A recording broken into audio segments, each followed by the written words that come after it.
then other ones all land. Take my hand to the sky. Floor. Better than I do. Crush grip. Skillfully manipulate. There we go. Dude. Nice. Dude, when we talk about sight picture, we have to think, now we're running a single focal plane. That single focal plane is now being picked up on the target, on the thing that is intending to kill us. So I used to give this analogy or this story about Chipotle and a guy pulling, a gun on, or pulling a knife out at Chipotle.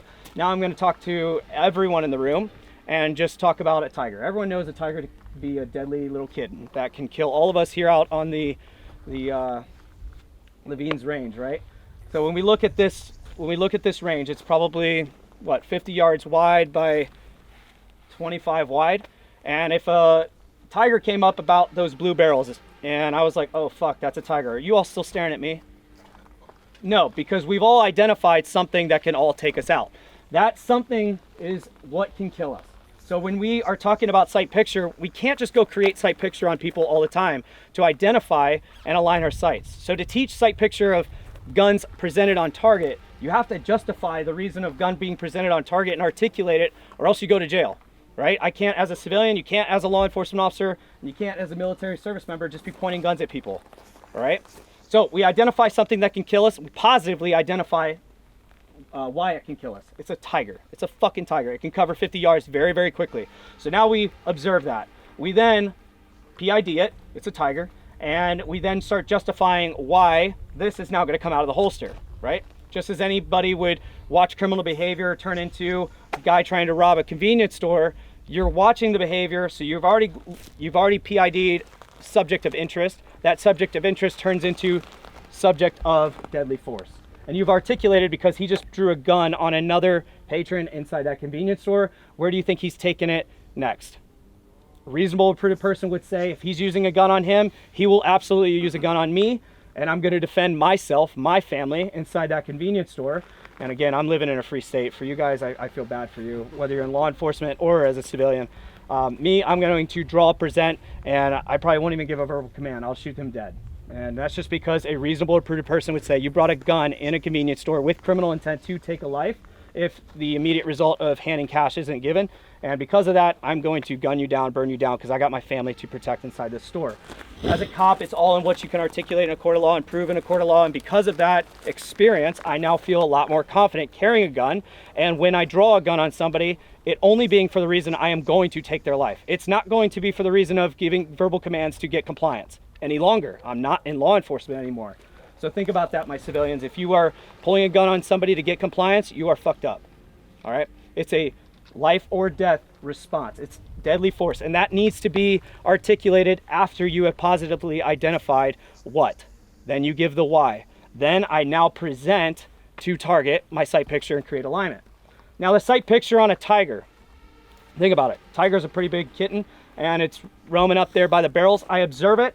I then orient to it. So if I'm like, what the fuck's orange up there? Oh shit, that's a tiger. I just observed and then oriented to tiger. And at this point, I've already articulated why I'm now going to shoot that tiger. I draw and present out. And when I draw and present out to the entire body of a tiger, do you think my dot comes out and presents just right on the thoracic cavity of that tiger? Probably not. Just as if I was at 25 yards looking at all of this man-sized target, I'd probably present out, the dot would be up here. So they aim small, miss small mentality. I want to aim small on that tiger. What's the smallest feature on that tiger that's all over the tiger? The stripes, right? So I look at Tony the tiger and I was like, oh, what's his fucking stripes? Boom. Now I present to one stripe. Guess where the dot now sets in on it? One stripe. Maybe the stripe to the left, maybe the stripe to the right. I could care less because it's now on the tiger. Rather than a major correction of 2 feet over the tiger's back to now 2 feet onto the tiger, it's now stripe, aim small, miss small. Just as I'm staring at the Arc'teryx logo, I draw and present to that. If I miss, I marginally miss the size of what I'm focused on. If I'm focusing on all of tiger, well shit, that could be 6 feet left, 6 feet right, 6 feet high, as I'm assuming tigers are about 6 feet long. So if I'm looking at one stripe, I now miss the size of error of presentation to that tiger. And just like you guys, when we flip this target, you guys have your isolation circles, and we'll do this with IPSC targets so you get a lot of understanding of this.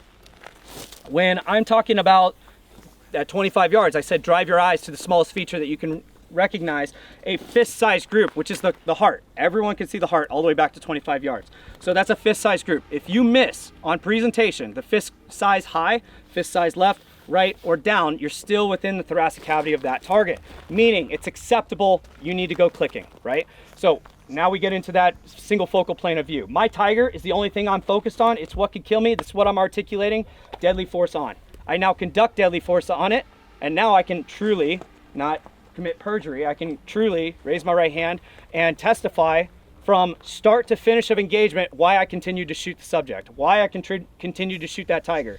I continued to shoot the tiger because I was only processing information on the tiger. Now let's do the reverse of this.